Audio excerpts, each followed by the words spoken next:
দাঁড়াও দাঁড়াও, আগেই তোমরা রোজ ব্যাগটা দেখো। বলো তো এই রোজ ব্যাগটা কেমন হয়েছে? এটা হচ্ছে যারা দেখোনি এখনও পর্যন্ত আমার এই রোজ ব্যাগটা তাদের জন্য। আর যারা আমার এই রোজ ব্যাগটা দেখে নিয়েছো, যারা আমাকে এত এত এত ভালোবাসা দিয়েছো, তাদেরকে অনেক অনেক অনেক ভালোবাসা। আমি ভাবতে পারিনি যে তোমরা এতটা পছন্দ করবে আমার এই রোজ ব্যাগটা। তো তোমাদের সাথে শেয়ার করতে চলে এলাম এই 2 মিনিটের ভিডিও। হুম এই ভিডিওটা হয়তো 2 মিনিট কিংবা 3 মিনিট হবে, কিন্তু কিন্তু আমার এই ব্যাগটা করতে মোটেও 2 মিনিট লাগেনি।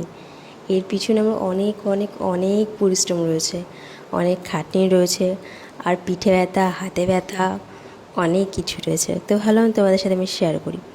তো এই ভিডিওটা তোমরা যারা দেখছো তারা কিন্তু দেখেই বুঝতে পারবে আমার ড্রেস অনেকবার চেঞ্জ হয়েছে, অনেকবার এখানে বসে আছি, একবার ওখানে বসে আছি। এই ভিডিওটা করতে, মানে এই ব্যাগটা করতে আমার অনেক দিন লেগেছে। এবার তোমরা বলো অনেক দিন কী করে লাগে একটা ব্যাগ করতে? হ্যাঁ লাগে, কারণ এর পিছনে অনেকটা সময় দিতে হয়, অনেকটা ধৈর্য লাগে। তাড়াতাড়ি করলে তো আমার তাড়াতাড়ি জিনিসটা ভালো হবে না, তাই না? এটা করতে গেলে আমাকে কিন্তু গুনে গুনে পাপড়িগুলোকে ঠিকভাবে বসাতে হয়েছে। ছোট পাপড়ি, তার থেকে একটু বড় পাপড়ি, তার থেকে আর একটু বড় পাপড়ি, এবং কটা পাপড়ি দিলে ভালো হবে, তো সেটা কিন্তু গুনে গুনে আমাকে করতে হয়েছে। তোমরা যারা দেখবে একটু ভালো করে দেখো।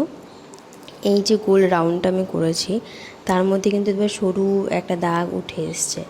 এই দাগটাকে তুলতে আমাকে হয়েছে, এই দাগের মধ্যে আমাকে পাপড়িগুলো তুলতে হয়েছে। আর তোমাদেরকে বলে দিই, এই পাপড়িগুলো কিন্তু খুলে যাওয়ার কোনো ভয় নেই, কারণ এইগুলো একদম অ্যাটাচ করা রয়েছে ব্যাগটার সাথে। তুমি এটা ইজি ওয়াশ করতে পারবে, কোনো অসুবিধা নেই, কোনো প্রবলেম নেই। আর এটা কি বলবো, যে তুমি ওয়াশ করতে গেলে পাপড়ি খুলে গেল, এমন কোনো ভয়ও নেই। তো এতদিনের পরিশ্রমের পর ফাইনালি আমি একটা একটা করে এরকম পাপড়ি লাগানোর পর দুটো কমপ্লিট করে নিয়েছি। আর এর সাথে আমি যে হোয়াইট কালারের পুঁথিগুলো দেবো সেটা আমি অনলাইনে অর্ডার করে নিয়েছিলাম। অনলাইনে অর্ডার করেছি, আমার পুঁথিগুলো 200 টাকা কিংবা 201 টাকা এরকম পড়েছে।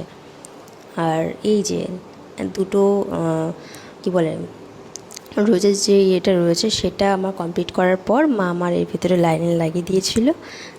দেখছে যে আমি একা একা করছি, মা বলছে দিয়ে আমি লাইনিংটা লাগিয়ে দিই। আর মাকে আমি দিতে চাইনি, মা বলছে যে অসুবিধা নেই, আমি এখন একটু ঠিক আছে, মায়ের শরীরটা খারাপ ছিল, এখনও আছে।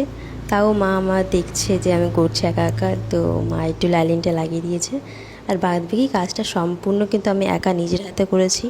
আর এর ভিতরে কিন্তু কোনো রকম কোনো মেশিনের কাজ নেই, সম্পূর্ণ হাতের কাজ। আর হাতের কাজ যে এত সুন্দর হবে সত্যি আমি নিজে ভাবতে পারিনি যে আমি প্রথমে এত সুন্দর রোজ ব্যাগটা করতে পারবো। আর আমি নিজেই ফিদা, আর যারা যারা দেখেছে তারা প্রচণ্ড খুশি যে এত সুন্দর ব্যাগ হয়েছে, সবাই প্রশংসা করেছে। আর তোমরা যারা প্রশংসা করেছো তাদেরকেও অনেক অনেক অনেক ভালোবাসা। তোমরা এইভাবে ভালোবাসা দিও, আরও আরও যেই ভিডিওগুলো নিয়ে আসবো সেগুলোতেও দিও। আর আশীর্বাদ করো যাতে আমি আরও ভালো ভালো কাজ তোমাদের সাথে শেয়ার করতে পারি। তো আজকের ভিডিও এই অবধি, তোমাদের সাথে নেক্সট আরেকটা ভালো একটা ভিডিও নিয়ে আসবো, ব্যাগের ভিডিও। তো দেখতে থাকো, টাটা।